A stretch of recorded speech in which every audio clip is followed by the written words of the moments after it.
Ini terakhir Gus Bah. Ya Allah, kalau yang Gus Yasin dari sisi kenegaraan, Gus Iit dari sisi ilmiah, Gus Bah dari sisi humaniora, dari sisi sentuhan hati manusia sesama manusia, saya yakin di tempat saya itu desa sekali. Orang di atas gunung di Banyurip di sowan Yai merasa seperti keluarganya Yai. Masih bisa dibuktikan. Dari yang mana lagi ketemu Yai merasa dihormati Yai seperti keluarganya Yai. Sehingga setiap yang datang siapapun ditanya, aku ambek Yai itu koyok keluarga nilasa Indonesia kok ngaku ngono kabeh.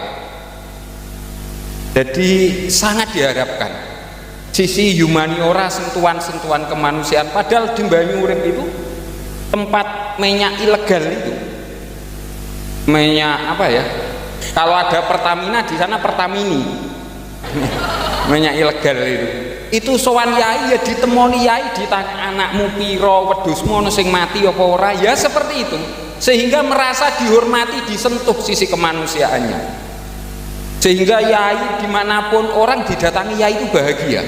Seperti misalkan saya didatangi Gus Bah, bahagia rasanya. Cuman Gus Bah tidak mungkin ke tempat saya, tidak mungkin kelihatannya. Ada satu yang seperti persamaan Yai dengan Gus Bah yang saya ingat, orang sowan Yai itu selalu diterima dengan sepenuh hati. Siapapun yang sowan, pintu selalu dibuka. Tidak usah aturan protokoler, tidak. Yai hadir, Yai sehat, Yai apa? Orang sowan diterima dengan senang hati.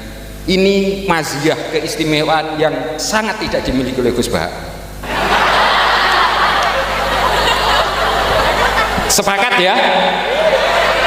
Mau sowan Gus Bah itu ngalah-ngalahi sowan Kanjeng Nabi saja, disowani siapa saja mau. Apa ini sandure Kanjeng Nabi kira-kira? Saya sowan tuh yang nemoni Gus Sabror. Itu. Wah, nanti kalau saya kepanjangan malah saya yang ngomong ini, tidak pantas saya. Monggo Gus, sisi humaniora Yai, orang selalu mengharapkan kehadiran Yai sebagaimana mengharapkan kehadiran beliau. Kita menghadirkan Yai di hati kita, kita menghadirkan Gus Bah di HP kita. Itu. Monggo Gus.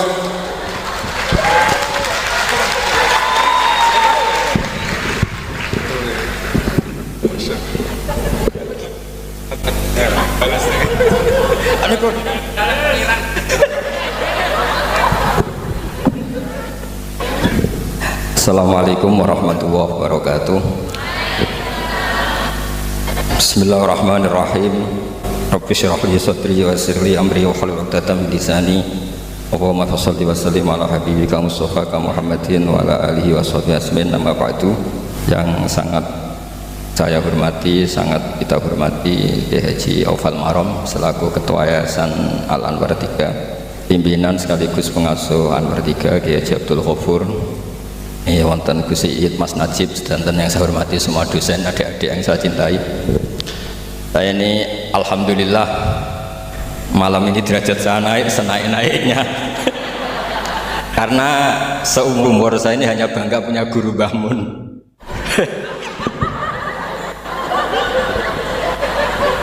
Tapi malam ini punya guru baru.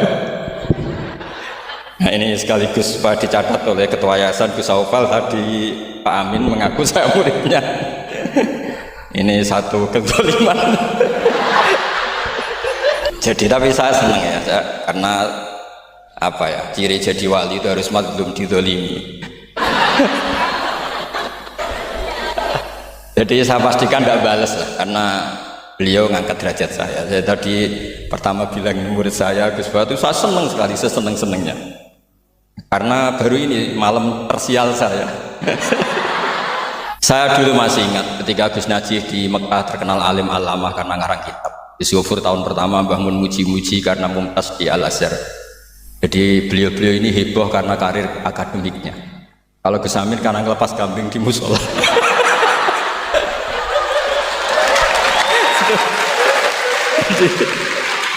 Jadi jameknya sama-sama bikin heboh. Jadi ya itu saja lah. niru itu tidak bisa penuh ya, sudah niru hebohnya saja. Tadi karena Gus Aufal baru masuk, tadi Gus Aminoto bilang gini Gus Aufal, dulu Mbah Mun sayang saya sampai dicatrikan istri.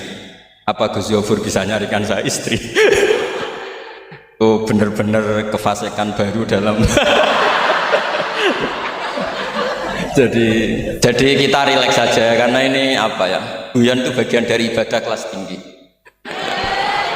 Ya ini betul, saya dulu mengkaji sama Gus Yofur seperti beliau tadi cerita. Di antara kegiatan beliau kalau malam belajar usul fikih, kita belajar bareng-bareng. Di antara pendapat usul fikih yang menyenangkan kita itu adalah mubah itu wajib. Dan itu saya kenang betul. Izma min mubahin ila wa yatahaqqaqu bihi tarku haramimma. Ayatahaqqaqu bisukun tarkul qadhi wa bisukut tarkul qadar. Pasti Pak Amin tidak bisa. Hafal sebanyak ini tidak bisa. Jadi dia itu pelarian karena ngapalkan nggak bisa, ya sudah gojlok saya. Tapi ya tetap tidak level lah, kira-kira gitu. Tidak level, jadi nggak level. Artinya begini ya, malam ini kita guyon nikmati suasana seperti ini dengan Gus Yofur, dengan Gus Aufal. Malam ini artinya kita ada dugem. Malam ini kita ada zina, ada dugem, tidak melihat hal yang maksiat. Jadi mubah itu tarkul haram. Tarkul haram wajib, meninggalkan haram itu wajib. Berarti fi'lul mubah juga wajib. Tapi mubah loh ya, bukan lepas kambing di musola. Kalau itu tidak wajib ya tidak mubah, haram. Tapi di pondok ada adat, kalau yang melakukan itu Gus itu makfu. Jadi kalau di bab najis ya najis makfu lah, itu kira-kira. Artinya khazanah kita cukup untuk menganalisis itu. Saya memang di antara murid yang sering mengkaji Mbah Mun secara fikih. Saya pernah bilang di rumah dinasnya Gus Yasin, bagaimana beliau tadi menyinggung, ketika Gus Yasin diduetkan dengan Pak Ganjar, ini menjadi fikih abadi bahwa ada fikih besar, yaitu ulama tidak ada tradisi atau tidak boleh ada tradisi berhadapan-hadapan dengan umaroh. Kita sama-sama berduet untuk kelangsungan bangsa ini secara damai dan bermartabat. Jadi nggak penting menurut saya Gus Yasin wakil gubernur, apa Gus Yasin ketua DPR dulu, Kak Kamil ketua DPR, Gus Kamil. Yang menjadi penting bagi kita adalah fikih ini akan abadi. Itu juga ketika Gus Yofur sekolah sampai doktor, bahwa ulama Sa'alim Mbah Mun, Putra Mbah Zubair tidak anti dunia kampus. Sehingga Gus Yofur sekolah ya sampai doktor. Juga beliau tidak anti khusyuk, tadi kata Gus Iid, khusyuk yang dimaksud Yai bukan terus khusyuk. Karena Yai sering menghentikan manis zada khusyuan zada jalan, terus ada orang kayak Gus Amin, dia enggak khusyuk supaya enggak dikatakan bodoh. Itu memang cara beliau melawan makalah itu. Kalau beliau khusyuk kan nanti zada apa? Jalan, maka pura-pura ada khusyuk, selain itu fakta terus ya sudah jadinya seperti itu. Saya itu sering meneliti fikihnya Mbah Mun, mulai yang tadi. Saya masih ingat ketika Yai mau ketemu Bu Mega, ketika mau haji, Yai tindak Jumat, ketemu Bu Mega itu Sabtu, beliau terbang Ahad. Di antara yang dihentikan ke santri-santri, kira-kira gini maknanya, besok saya ketemu Ibu Mega dan ini bagus supaya Indonesia damai karena ulama dan umaroknya ini satu kombinasi antara nasionalis dan religius. Beliau itu paling menghindari kalau Indonesia chaos, kemudian ada dosa yakulu ba'dum ba'do. Kalau chaos itu mungkin potensinya saling bunuh, saling apa. Sehingga ketika melihat Mbah Mun ketemu Mega itu pikiran pertama saya adalah safkut bima, jangan sampai terjadi. Karena biatan pertama Al-Quran adalah wa itakhadna mitsaqakum la tasfikuna dima'akum. Dan itu beliau melakukan itu dengan cara yang sangat elegan. Ketemu orang yang benar-benar jadi aktor di Indonesia. Siapa yang nggak ngerti Mbah Mun aktor penting dalam perjalanan agama di Indonesia. Mega sebagai simbol nasional. Beliau dengan besar hati ketemu, dan itu kita membaca fikih sebagai bentuk hiknan lidima'il muslimin, upaya supaya Indonesia itu damai baik-baik saja. Saya tentu belajar banyak dari Gus Yofur ketika menafsirkan kenapa Al-Barjanji itu menjadi mujad. Kata Gus Yofur, padahal karangan Al-Barjanji itu tidak besar-besar kayak Sayyid Zabidi yang ngarang kitab. Karena ketika negara lain bingung, ya, kata beliau bingung menemukan format Islam, masih perang, mencari bentuk ini Sunni atau apa, ribet perang. Indonesia itu terbangan. Betapa indahnya Indonesia, serasa perang, terbangan. Gitu. Ya ini ya gejlok-gejlokan, ya rileks santai. Sampai saya tidak tahu ini kiai dari mana.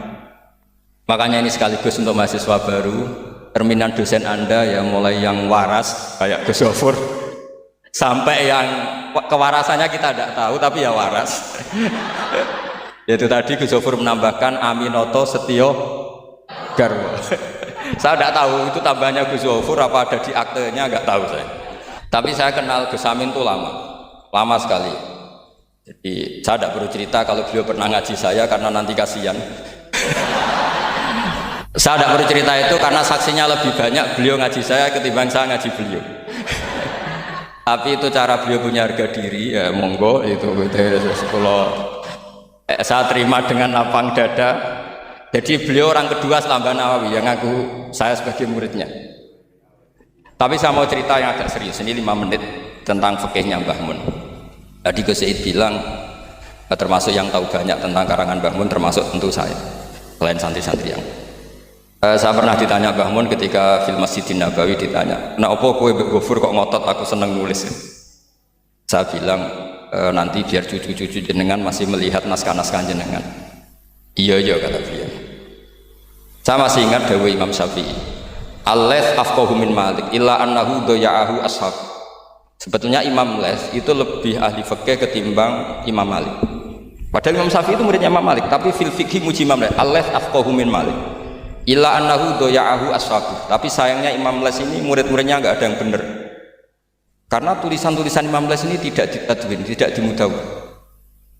Maka kita tidak ingin Mbah Mun yang kita idolakan, kita gurukan, kemudian bukunya tidak mudawwan. Sehingga saya, utamanya tentu putra-putra beliau, mulai dari Gus Subab, Gus Najih semuanya, termasuk Gus Zofur, itu sangat menginginkan beliau itu memang mentadwin itu. Saya beri contoh misalnya begini, kepandaian Imam Laits dibanding Imam Malik. Imam Malik ketika ditanya apa saja, sok ahli Madinah.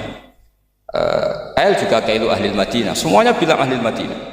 Alasannya beliau Madinah adalah muhajirur Rasulillah, tempat hijrahnya Rasulullah SAW. Dan itu nggak ada yang memungkiri.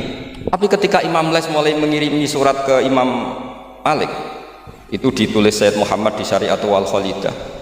Itu beliau, oke, Anda orang alim, saya ngakui Anda alim gini-gini.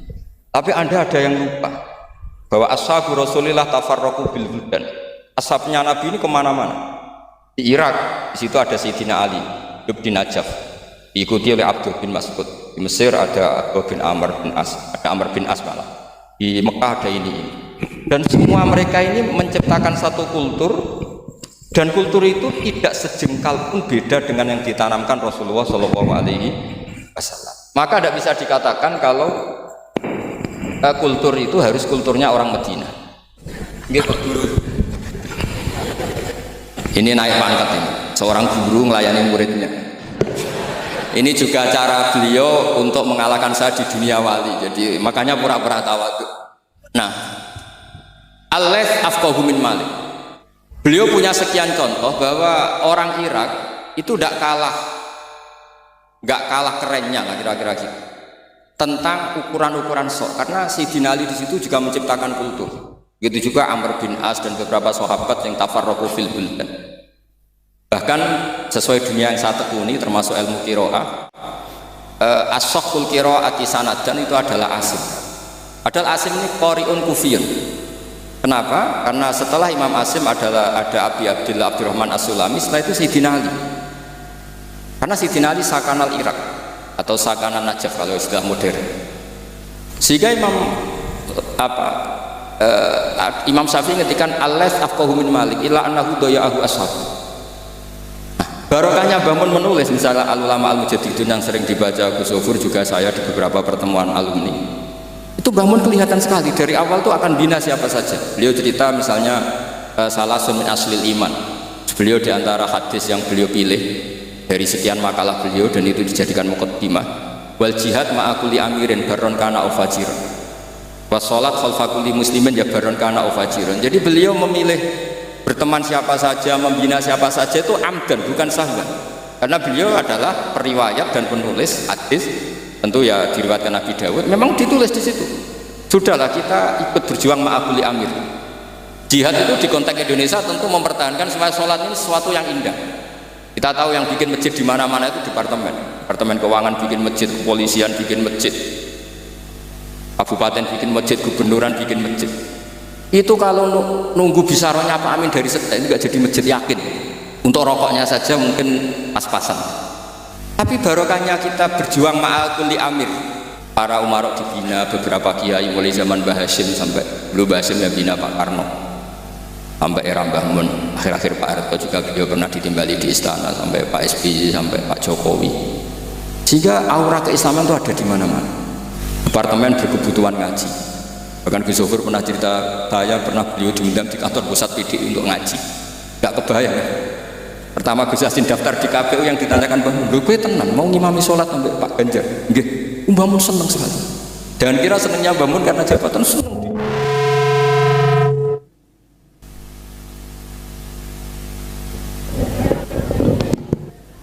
Jadi Mbah Mun ketika Gus Yassin cerita sholat tadi itu senang sekali. Senang sekali diceritani bahwa barokahnya Gus Yassin di Wetan itu ada dengan tanda petik, ada komunitas yang kayak sholat tuh jadi ukuran. Saya meskipun nggak nangis di depan umum kayak Gus Amin tadi, saya juga heran kok bisa nangis. Itu saya heran betul, dan saya tetap husnudzon itu asli. Ya agak-agak memaksakan husnudzon saya, tapi ya sudahlah saya husnudzon kalau itu asli. Itu saya sering nangisi fikihnya Mbah Mun. Di antaranya adalah saya pernah sejagungan sama Gus Hasib bin Wahab, termasuk pendiri Wahab.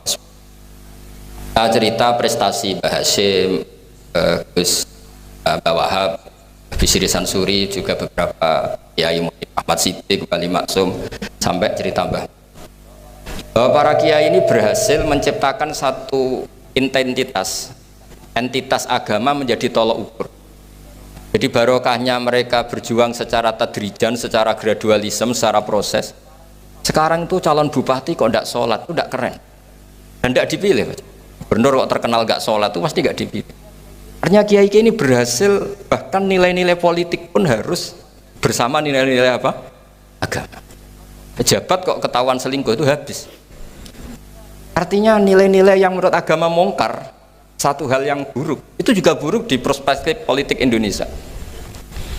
Jadi kayak, dan itu tanpa bikin negara ini terus kayak jadi negara Islam. Kurang apanya coba ijtihad guru-guru kita yang luar biasa. Saya pikir sampai di sini aja, nanti moderator biar balas saya supaya saya lebih madlum lagi. Semakin madlum semakin derajat saya akan naik. Dan monggo Gus Amin kalau mau memadlumi saya persilahkan, karena saya ini kan apa ya, sudah terlalu kuat lah, kayaknya agak ngefek. Tapi nggih monggo lah, kalau artinya ini sekali-kali saya ngomong serius. Jadi dulu nyuwun sewu, kita pengajian saja harus lapor, harus izin, bahkan ada istilah SIM, surat izin apa mubalek ya dulu. Namanya juga SIM. Ini abahnya Pak Rafiq itu ya temannya bapak saya. Masuk teman bodoni. Ini masyhur ini. Ibunya Pak Rafiq ini nggak pernah masak enak, kecuali ada tamu. Akhirnya kerjasama sama bapak sama Mbah Mun, kalau Jumat pagi disuruh ke situ. Terus Mbah Musa ini abahnya ini, Bu, engkau apa ono Kiai Nur Salim ono Mbah Mun masak, iya, terus masak enak, terus bapaknya ikut makan enak itu. jadi Kiai dulu itu seni, sampai kepen mangan enak itu harus bodoni istri. Dan itu semoga bodoni yang wajib. Karena apa ya? Seneng itu wajib akhirnya. Makanya saya dengan Pak Rafiq ini ya mulai dulu ya kayak saudara, karena dulu Mbah Mun, bapak, Mbah Musa itu ya teman, termasuk kalau harus bodoni istri ya bodoni. Akhirnya ya tiap Jumat itu main ke situ.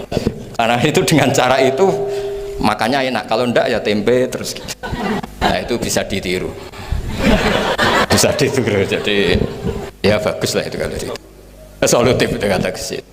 Ya monggo niki moderator malih Gus Amin. Assalamualaikum warahmatullahi wabarakatuh. Oke teman-teman, jadi itulah reaction ngaji kita bersama dengan Kiai Haji Bahdun Nur Salim atau Gus Baha, di mana di sini ada orang yang berani sekali gojlok Gus Baha sebagai muridnya, maksudnya mengaku sebagai guru Gus Baha. Ini merupakan reaction ngaji kita bersama dengan Kiai Haji Bahaduddin Salim atau Gus Baha tentang kapanpun dan dimanapun menjadi orang yang memberikan manfaat atau menjadi dasar orang yang baik. Beberapa catatan yang merupakan rangkuman dari kajian kita bersama dengan Gus Baha kali ini, diantaranya yaitu yang pertama adalah kearifan atau keramat dari Hadratus Syekh Kiai Haji Maimun Zubair adalah dimanapun dan kapanpun dan kepada siapapun yang melihat Mbah Maimun itu seperti keluarga sendiri, dan banyak yang merasakan seperti itu. Kenapa? Kemudian ada pertanyaan, kenapa sisi humaniora dari Gus Baha berbeda dengan Mbah Mun, terutama dalam adab menerima tamu? Maka jawaban Gus Baha adalah itu merupakan ijtihad beliau yang memang disesuaikan dengan konteks zaman dan agak berbeda dengan Mbah Maimun, tetapi mempunyai tujuan yang sama. Kemudian yang kedua, zuriyah Kiai Haji Maimun Zubair terkenal bikin heboh dunia keilmuan Islam karena beberapa prestasinya saat belajar di Arab. Artinya zuriyah Mbah Maimun ini semuanya ahli ilmu dan terakui kealimannya. Sebagaimana orang alim itu mempunyai ciri-ciri, yaitu mempunyai murid dan zuriyah yang alim pula. Kemudian yang ketiga, malam ini gojlok-gojlokan seperti ini adalah merupakan suatu kebaikan, karena ini berarti menghindari maksiat. Gojlokan pun tetap baik karena tidak maksiat, bahkan yang mubah juga termasuk menjadi wajib karena artinya tidak melakukan keharaman. Yang keempat, fikih dari Mbah Maimun Zubair itu unik karena zuriyahnya ada di berbagai bidang keilmuan. Gus Ghafur jadi dokter, Gus Najih banyak karya-karya kitabnya, Gus Yasin di politik pemerintahan, menjadi wakil gubernur Jawa Tengah. Artinya keilmuan normatif dan bukan hanya keagamaan juga menjadi perhatian oleh Mbah Maimun. Yang kelima, fikih kenegaraan Mbah Maimun agar Indonesia damai. Salah satunya adalah berkonsolidasi dengan Megawati Soekarno Putri, menjadikan politik nasionalis religius untuk Indonesia. Karena menjaga perdamaian dan dengan menghindari konflik yang berakibat saling membunuh itu jauh lebih baik dan bisa diprioritaskan. Yang keenam, pentingnya memiliki murid atau ulama yang gemar menulis, yakni agar pemikiran gurunya bisa diteruskan kepada anak cucu dan orang banyak di masyarakat secara luas. Melalui kitab yang dituliskan bisa lebih masyhur ilmunya dan agar kultur Islam tetap terjaga hingga bersanad pada Rasulullah Muhammad SAW. Sebagaimana ulama yang lebih pandai daripada Imam Syafi'i menjadi tidak banyak diketahui orang karena tidak mempunyai murid yang ahli ilmu dan menulis. Yang ketujuh, Mbah Mun berkomitmen akan membina siapa saja, berteman dengan siapa saja. Itu bisa dibaca oleh Gus Baha dan Gus Ghafur karena kitab yang ditulis oleh Mbah Maimun dan dipelajari oleh Gus Baha dan Gus Ghafur, sehingga Gus Baha dan Gus Ghafur khususnya akan menjaga fikih-fikih ijtihad dari Mbah Maimun. Yang kedelapan, termasuk hubungan dengan pemerintahan itu menjadikan aura Islam ada di mana-mana, bukan karena jabatan, tapi karena barokah beliau. Sehingga dalam suatu komunitas Islam itu dijadikan sebagai ukuran, dijadikan sebagai standar. Artinya Islam mampu melapisi segala sisi segi dan lini bidang sosial, ekonomi maupun politik. Dan yang terakhir yaitu yang kesembilan, Gus Baha sering menangisi karena kagum pemikiran dari Mbah Maimun Zubair. Karena barokahnya entitas Islam menjadi identitas yang berlaku dimanapun, termasuk dalam dunia politik. Sehingga pemimpin diharuskan punya nilai Islami yang kuat dan terjaga. Bahkan langsung dicontohkan oleh zuriyah Mbah Maimun sendiri, yaitu Gus Taj Yasin bin Maimun Zubair, yang menjadi eksekutif pimpinan daerah Provinsi Jawa Tengah, yaitu menjadi wakil gubernur Jawa Tengah. Nah, mungkin itu saja teman-teman yang bisa kita catatkan sebagai rangkuman ngaji kita kali ini. Bukan rangkuman ya, tetapi lebih ke catatan saja. Semoga bisa menjadikan kita sebagai penerima ilmu yang manfaat dunia akhirat, yang berkah manfaatnya sampai di akhirat kelak. Semoga menjadi amal ibadah Gus Baha yang berkah dan berkah untuk kita semua, dan semoga kita kelak bisa terus-menerus berbarengan istiqomah ngaji bersama dengan Gus Baha. Semoga Gus Baha sehat selalu, dan semoga Gus Baha bisa terus-menerus ngaji bersama kita. Sekali lagi terima kasih teman-teman. Wassalamualaikum warahmatullahi wabarakatuh.